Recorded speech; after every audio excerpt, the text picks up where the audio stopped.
kepada kami mewakili ibu-ibu. Ini adalah pendapat ibu-ibu yang kami wakili untuk sampaikan. Yang pertama, dari bacaan tersebut, apa saja tawaran Alkitab untuk menentukan pilihan panggilan hidup? Di sini kami mencoba menyampaikan tawaran Alkitab untuk menentukan pilihan panggilan hidup, yaitu satu, hidup berkeluarga. Yang kedua, hidup tidak berkeluarga. Hidup tidak berkeluarga ada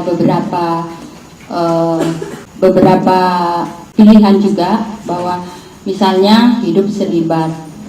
Yang kedua, karena keinginan sendiri dan karena orang lain. Orang lain ini mungkin pengaruhnya seperti mungkin penyebabnya trauma yang dapat disebabkan oleh situasi keluarga. Mungkin karena dalam keluarganya ada yang mengalami broken home, atau karena gagal membina hubungan dengan lawan jenisnya sehingga dia memutuskan untuk tidak berkeluarga. Itu nomor satu. Kemudian nomor dua, apa alasan menurut pandangan Katolik kita harus bangga sebagai orang tua, termasuk dari bacaan Injil tersebut? Alasan menurut pandangan Katolik kita harus bangga sebagai orang tua, dalam bacaan Injil di atas pada ayat yang ke-6 sudah jelas bahwa apa yang telah dipersatukan oleh Allah tidak boleh diceraikan oleh manusia. Yang kedua, kita bangga sebagai orang tua karena dapat menentukan pilihan hidup berkeluarga dalam pandangan Katolik yang tetap berpegang pada perintah Allah. Dan mungkin yang suatu keuntungan juga bagi kita sebagai keluarga Katolik dibandingkan dengan di luar Katolik atau pada umumnya ya di luar keluarga Nasrani, bahwa inilah yang sangat kita banggakan, yang menjadi kebanggaan kita dan memang suatu keberuntungan bagi kita dan suatu karunia juga bagi kita, bahwa kita sudah mempunyai sudah tertulis di dalam Alkitab bahwa apa yang telah dipersatukan oleh Allah tidak boleh diceraikan oleh manusia. Dan itulah yang diharapkan, tidak akan pernah ada keluarga Katolik yang bercerai. Kemudian nomor 3, bagaimana rasa bangga itu diwujudkan dalam keluarga, gereja dan masyarakat, dan apa rencana konkret yang dapat kita lakukan?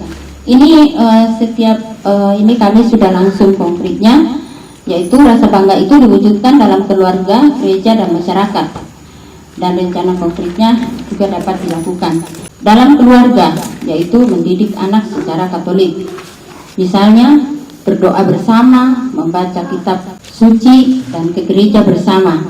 Dan mungkin tentu yang lebih nyata juga adalah mewujudkan cinta kasih di dalam keluarga, yaitu satu sama lain antara bapak, ibu, dan anak, terjalin ikatan cinta kasih yang sangat erat. Kemudian dalam lingkungan gereja, yaitu yang jelas rajin ke gereja, kemudian aktif dalam kegiatan di gereja maupun lingkungan. Misalnya setiap ada tugas-tugas di gereja, kita tetap berusaha untuk melaksanakan sesuai tugas-tugas yang telah dipertanggungjawabkan kepada kita, dan juga mengikuti kegiatan-kegiatan lingkungan, seperti salah satunya yaitu ada doa-doa bersama.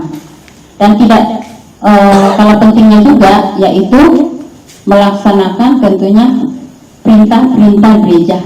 Kemudian dalam masyarakat yaitu aktif dalam kegiatan kemasyarakatan dengan lebih mengedepankan tindak tanduk dan perilaku sebagai keluarga Katolik. Misalnya di dalam masyarakat, cinta kasih, rendah hati menjadi pelopor dalam masyarakat dalam hal menolong sesama.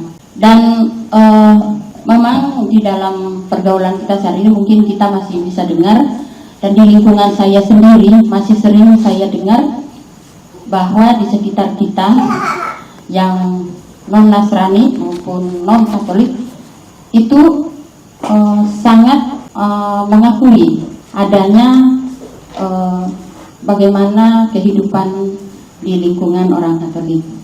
Biasanya sering, terutama yaitu menonjol di dalam pergaulan kita, di lingkungan kita di mana kita bekerja, tentunya yaitu rendah hati, cinta kasih, dan menolong sesama. Itu yang paling terasa sekali di dalam lingkungan kita yang masih diakui oleh orang-orang di sekitar kita. Mungkin itu dari kami. Terima kasih. Terima kasih, kami dari kelompok bapak-bapak atau kaum laki. Yang pertama, dari bacaan tersebut, apa saja tawaran Alkitab untuk menentukan pilihan panggilan hidup?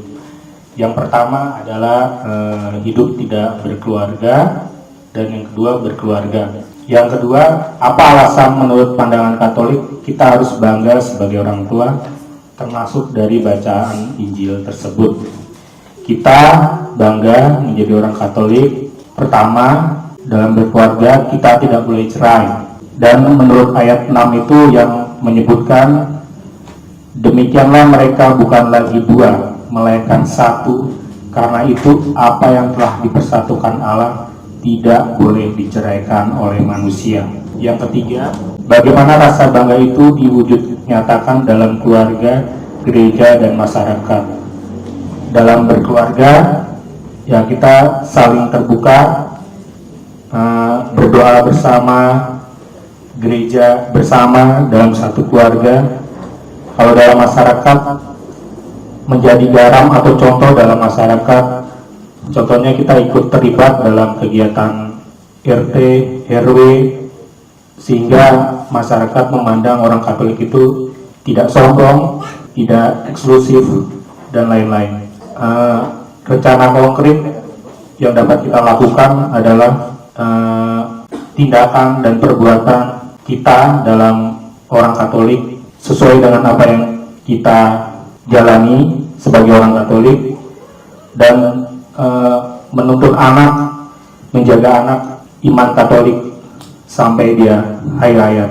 Itulah dari tiap bapak-bapak. Terima kasih.